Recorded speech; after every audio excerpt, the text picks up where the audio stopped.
सूट घे.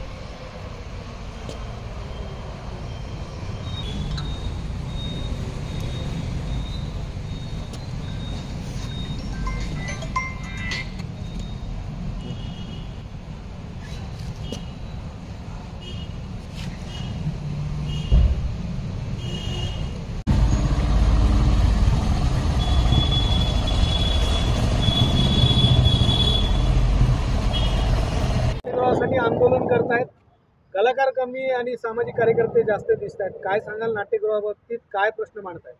संपूर्ण महाराष्ट्रभर बीड जिल्हा हा कलावंतांचा बालेकिल्ला म्हणून ओळखला जातो. बीड जिल्ह्यामध्ये, बीड शहरामध्ये एकमेव सांस्कृतिक कार्यक्रमासाठी यशवंतराव चव्हाण टोलेजंग नाट्यगृह बांधण्यात आलेलं आहे. या ठिकाणी जर आपण पाहिलं तर अत्यंत नाट्यगृहाची दुरावस्था आहे. खुर्च्या मोडलेल्या आहेत, लाईट नाही आहे, स्वच्छतागृह घाणेरडे आहेत. आणि याबद्दल नाट्यप्रयोग करण्यासाठी शरद पोंक्षे असतील किंवा भरत जाधव असतील यांनी आज जाहीर नाराजी व्यक्त करत आम्ही पुन्हा प्रयोग करण्यासाठी बीड शहरामध्ये येणार नाही ही भूमिका घेतली. ही बीड जिल्ह्यासाठी लांछनास्पद गोष्ट आहे, लाजिरवाणी गोष्ट आहे. याला प्रमुख जबाबदार जे आहेत नगर प्रशासन आहे, जिल्हा प्रशासन. कारण जिल्हाधिकारी, आयुक्त, मंत्री या ठिकाणी त्यांच्या राजकीय कार्यक्रमासाठी येतात, मात्र नाट्यगृहाच्या दुरावस्थेबद्दल ते एकही शब्द बोलत नाही. माझं असं म्हणणं आहे की बीड जिल्ह्यामधलं जसं म्हणलं की डॉक्टर सतेज साळुंखे जे आहेत की त्यांच्या नाटकांना दरवर्षी पारितोषिकं मिळतात, आम्ही वर्तमानपत्रात पाहतो. त्याचबरोबर प्रतीक कांबळे जे आहेत गेले सलग 3 वर्ष आणि त्यापूर्वीही चंपती महोत्सव भरतात. आता यावर्षी 14,000 कलाकार एकत्र झाले, त्यामुळे गिनीज लिम्का बुकमध्ये त्याची नोंद आहे. माझं सामाजिक कार्यकर्ता नाट्यरसिक माझी जबाबदारी आहे की ही कलावंत जे आहेत हे आमचे ॲसेट आहेत, यांना आम्हाला जपायला पाहिजे. आणि त्यासाठी कारण की ही लोकं जे आहेत ती भविष्यकाळामध्ये अजून नाट्य कलावंत घडवणार आहेत आणि भविष्यकाळामध्ये ती जपणं आमची जबाबदारी आहे, म्हणून आम्ही या ठिकाणी आलेलो आहोत.